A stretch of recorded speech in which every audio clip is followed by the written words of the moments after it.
જુગાર ને આંકડા રમવામાંથી જ ઊંચા નથી આવતા અને ઘરે આવીને આ બહેનોને પૂછો છો કે તું એ ખાના કા બનાયો તઈ બિસારી ખાના કા બનાવાય તેન બી આશા હોય કે પૈરે બી હન્યા ને સંતીવી ફૂકે મતેવન માં કરવાલા આઈ ખાક શાકભાજી ને જ ના આઈ પણ તો તાય લથડતા તો તાય આવે અને પલ્લે ડોકાવાય કે તું એ ખાના કેવ ના બનાવ્યો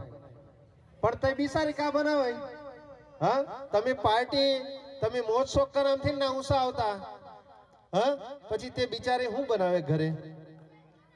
આવી સમસ્યા થાય છે કે નહીં થતી તે બિચારીને મારવામાં આવે છે પોતાના મા બાપનું નામ તો રોશન કરશે જ પણ સાથે સાથે ગામનું નામ પણ રોશન કરશે કે મા પૈરા તો આ ડોક્ટર છે મા પૈરા પોલીસ વાળા છે મા પૈરા એન્જિનિયર છે એટલે તમે એવા કામો કરો કે આપણા ગામનું અને આપણા મા બાપનું નામ પણ રોશન થાય કે પછી આ તમારા જે મા બાપો છે એ લોકોએ તો મહેનત મજૂરી લોકોના ત્યાં કરી ટગારા પાવડા કોદારી ઉચકી અને એ લોકોએ તો એમની જિંદગી પૂરી કરી નાખી આવાસોની આજે પરિસ્થિતિ જોઈએ તો આજે 75 વર્ષો થઈ ગયા પણ આજે પણ આપણા જે આ ઘરો છે આજુબાજુમાં આપણે જોવા જઈએ તો આજે પણ એ કાચા છે આજે આપણે બેન દીકરીઓ જે સંડાસ બાથરૂમ કરવા માટે નાના ડબલા લઈ અને બહાર જાય છે અને અસામાજિક તત્વો આજે તમારી બેન દીકરીઓ અને વહુઓને ખરાબ નજરથી જોઈ તો તમને સારું લાગશે ખરું હે આજે ઘણી બધી આપણી બહેનો આજે સંડાસ બાથરૂમ કરવા માટે શૌચાલય કરવા માટે એ લોકો બહાર જઈ રહી છે આજે ઘણા બધા એવા તત્વો છે અસામાજિક તત્વો એ લોકો આપણે બેન દીકરીઓને ખરેખર ખરાબ નજરથી જોઈ છે હે આજે આપણે ખોટી વ્યસનોમાં ખોટી લથોમાં લાગી ગયા છે આજે આપણો સમાજ તમે જો દારૂ જુગાર આંકડા અને આ વ્યસનોમાં જ એ લોકો એટલો બધો રચ્યો પચ્યો રહે છે કે ઘરે આવી અને એની ઘરવાળી શું બનાવે એની પણ ચિંતા કરતા નથી આજે તમે 200 500 1000 રૂપિયા કમાઈને આવો છો પણ તમે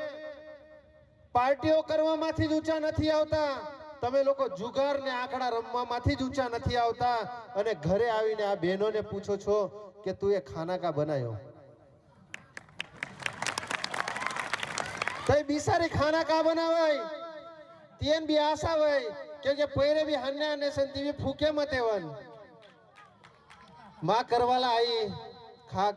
શાકભાજી ને જ ના આઈ પણ તો તાય લથડતા તો તાય આવે અને પલ્લે ડોકાવાય કે તું એ ખાના કેવ ના બનાવ્યો પણ તઈ બિસારી કા બનાવાય હા તમે પાર્ટી તમે મોજ શોખ કરામથી ના ઊંસા આવતા હા પછી તે બિચારી શું બનાવે ઘરે આવી સમસ્યા થાય છે કે નહીં થતી તે બિચારીને મારવામાં આવે છે એની પર અત્યાચારો કરવામાં આવે છે પણ તેમ છતાં પણ એ તમારું ઘર નથી છોડતી અને આજે એ જ બહેનો આજે તમે જુઓ એક આપણો સમાજ એવો છે કે આજે 30 વર્ષ 35 વર્ષ 40 45 ઉંમરમાં આપણી બહેનો વિધવા થાય છે કે નહીં થતી આજે તમે 2-3 છોકરા પેદા કરીને તો તમે જતા રહો છો તમારી પાસે જમીનો નથી અને એ બિચારી બહેનો પેટે પાટા બાંધીને પોતાના છોકરાઓને ભણાવે છે ત્યાં પણ આ આપણી બહેનો પર આંગળી ઉઠાવવામાં આવે છે કે ભલે આખા દી રખડાઈ પણ તે બિચારી મહેનત મજૂરી કરે છે અને પોતાના છોકરાઓને ભણાવી ગણાવીને એ કરે છે કેમ કે પેલો વ્યક્તિ તો દુનિયા છોડીને દારૂની વ્યસનોમાં જતો રહ્યો પણ આ બહેનો પર આ જવાબદારી મૂકીને જાય છે આપણે જાગવું પડશે આપણા સમાજમાંથી આ વ્યસન મુક્ત કરવી પડશે આજે તમે આપણા સમાજમાં જો હમણાં લગ્ન સિઝન આવશે એક આપણો સમાજ એવો છે કે આજે એ છોકરાઓ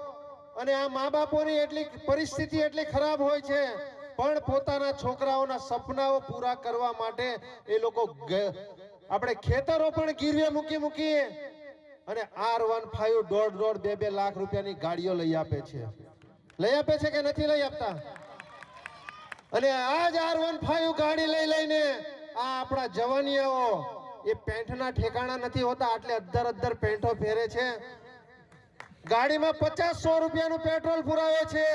અને આ લગ્નોમાં દોડી જાય છે. અને આ રસ્તા પર તમે જોજો, આપણા જવાનિયાઓ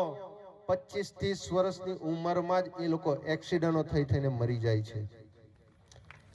થાય છે ને આવું? હમણાં લગ્ન સિઝનો આવશે,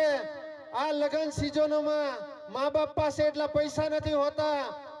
1-1, 1.5, 2 રૂપિયાની બેન્ડ લઈ આવે. મને તો રોકી સ્ટાર બેન્ડ જોઈએ નીકળ મેં હેવાલ જ ના કરાય. એવું થાય છે ને? હવે આ મા બાપ પાસે એટલા પૈસા નથી હોતા, પણ તેમ છતાં પોતાના છોકરાઓનું લગ્ન કરવા માટે એ લોકો રોકી સ્ટાર બેન્ડો લઈ આવે. બરાબર?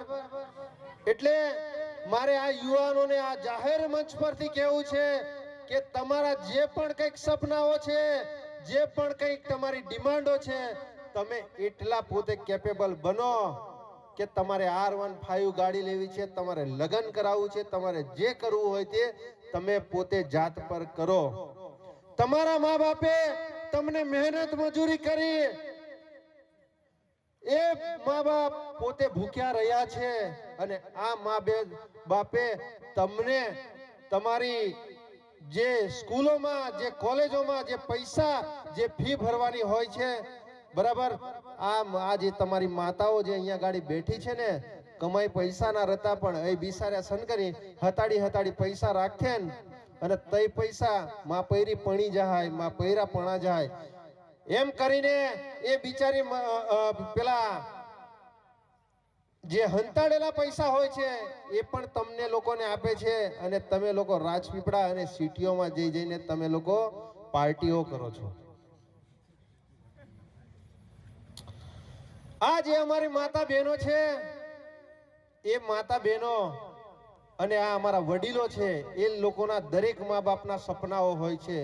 કે મારો છોકરો પણ ડોક્ટર બને, મારો છોકરો પણ એન્જિનિયર બને અને મારો છોકરો પણ એક ક્લાસ 1 અધિકારી બને. એ તમને મહેનત મજૂરી કરીને ભણાવે છે એટલા માટે કે કાલે ઉઠીને આ છોકરાઓ પોતાના મા બાપનું નામ તો રોશન કરશે જ, પણ સાથે સાથે ગામનું નામ પણ રોશન કરશે કે મા પૈરાત આ ડોક્ટર છે, મા પૈરાત પોલીસ વાળા છે, મા પૈરાત એન્જિનિયર છે. એટલે તમે એવા કામો કરો કે આપણા ગામનું અને આપણા મા બાપનું નામ પણ રોશન થાય. કે પછી આ તમારા જે મા બાપો છે એ લોકોએ તો મહેનત મજૂરી લોકોના ત્યાં કરી ટગારા પાવડા કોદારી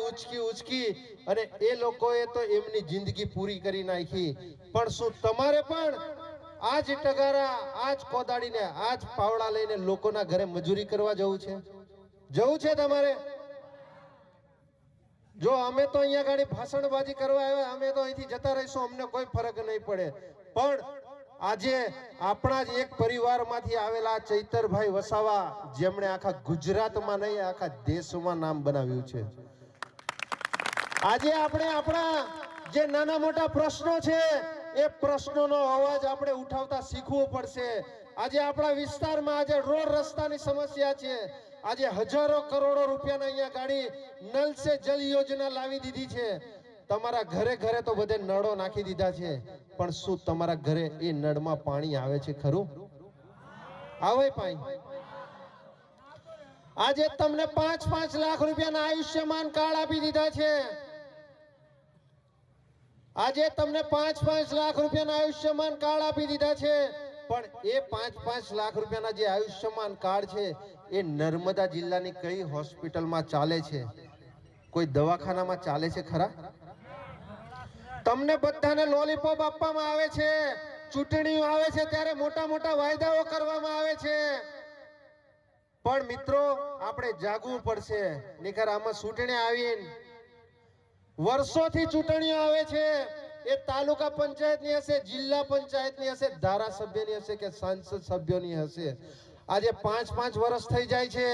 આજે આપણા વિસ્તારમાં ધારાસભ્યો દેખાતા નથી. 5-5 વર્ષ થઈ જાય છે, સાંસદ સભ્યો દેખાતા નથી